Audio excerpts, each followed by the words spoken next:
Hello, I'm Miles Obrock, and welcome to People in Perspective. My guest today is Eric Schmidt, entrepreneur and owner of the small business Orange and Brew. So, how are you today? I'm good, Miles. Thank you. Thanks for having me. Let's get into the questions. Why did you decide to open your business? I joke that it was a midlife crisis a little bit. So I come from a not-for-profit background and actually a TV background, and just decided that I was done working for other people and decided to go ahead and open something myself where my wife and I could have a small family business and be able to operate things the way we wanted to. Cool. When did you open your business?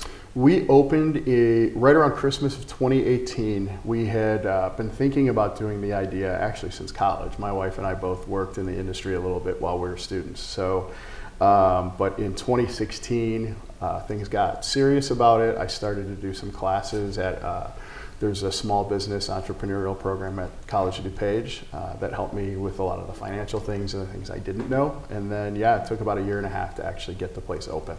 Nice. What are some struggles of owning a business during COVID, and how did you deal with them?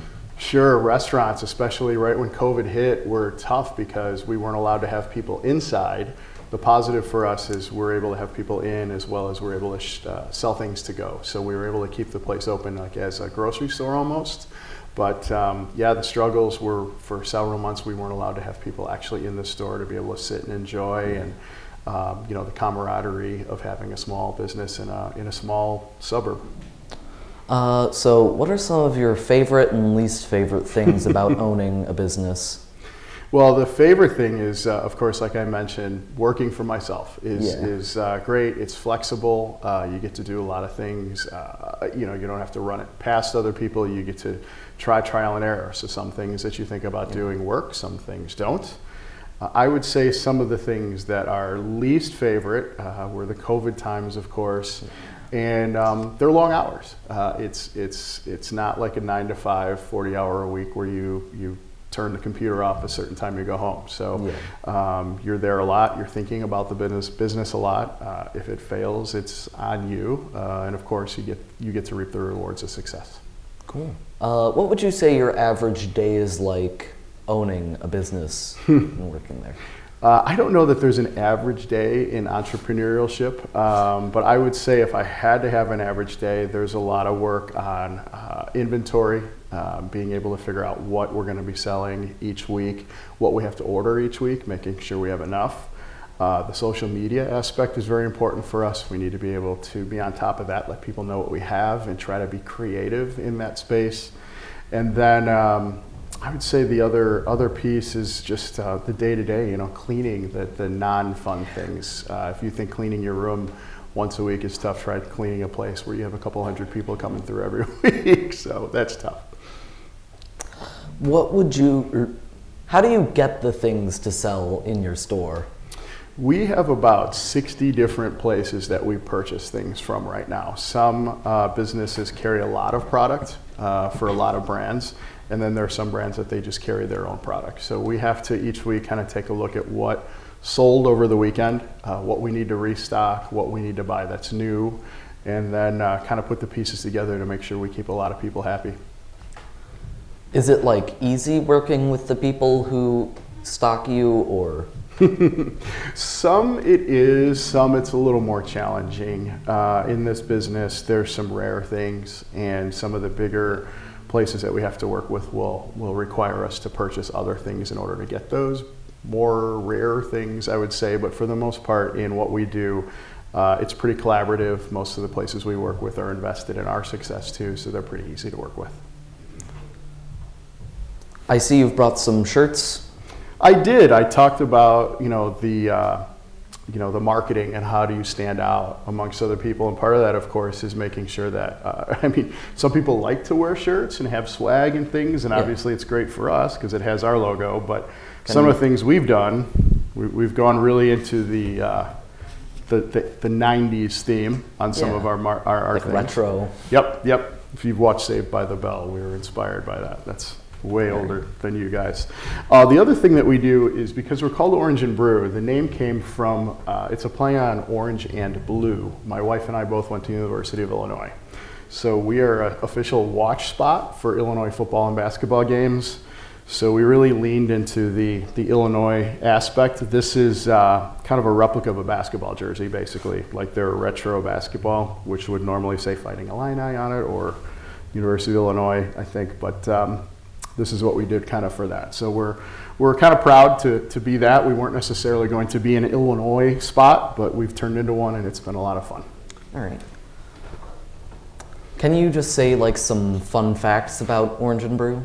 Like some trivia? Some trivia. I would say I mentioned the game watch spot. Like that's a lot of fun. There's only 4 places in Chicago that are part of that. We're very tied to the alumni associations here. It's kind of fun. We have some former players that come in, so that's where the 25 comes in. The guy that comes in is Illinois' all-time leading scorer. He wore 25, so we kind of honored him with that. And I don't know, we're happy to be a little community spot. We're in Downers Grove, and the community there has really embraced us. And in such, another thing that we feel we're responsible for, especially as a small business, is to support our community. So we do a lot of charitable things. We make a lot of donations. This past weekend, we did an event where we donated 5% of all of our sales to a local charity. So we're really proud of some of those types of things too. Yeah.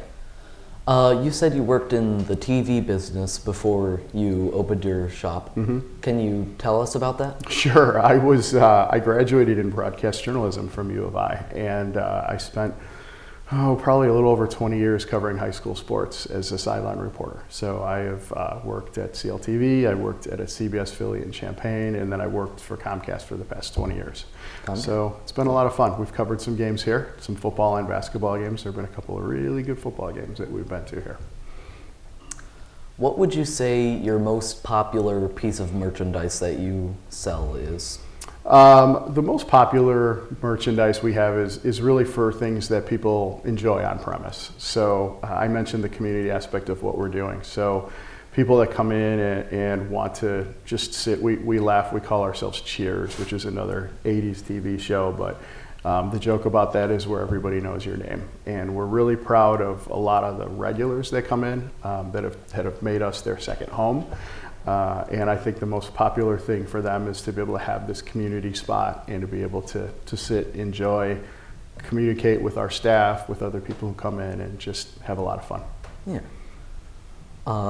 Do you have any other pieces of information about Orange and Brew? I don't know. We're a lot of people talk about the extended, or they ask us about the extended impact of COVID, especially on restaurants. Yeah. And for us, people aren't in a routine yet. So we don't have regular times that we're busy at this point. We could have a Tuesday where we'll have 3 people walk in the door, and then the next week at 3 o'clock in the afternoon, we'll have 20 people sitting there. So there's no kind of rhyme or reason to that. And I'm not sure when that's going to change at this point, but all we can do is continue to do our best to keep people safe and make sure that everybody that comes through tries to keep people safe and just continue to be a good resource for our community. Very cool. We were, another thing I get asked a lot is why did we choose Downers Grove? Oh. It's on a train line, so there's a lot of people that come through there. There are a lot of other restaurants in the area. So we feel that as opposed to competition, we feel like it becomes a destination for a lot of people to come to. So if there's more things for people to do, more people will come down, and I think everybody around us will be successful. So for us, we've really seen that. We've gotten to know a lot of the owners of the restaurants around us. And we all work together. We all work together on events. We all work together on ways to promote each other. And we really try to do the best job we can with that. And one of the example is we had an Oktoberfest this past 2 weeks ago that one of our restaurants participated in. So it's fun. It's fun to be part of those things. Well, thank you for taking time out of your day to come here and give us insight about owning a business. I'm Miles Obrock, and I'll see you next time on People in Perspective.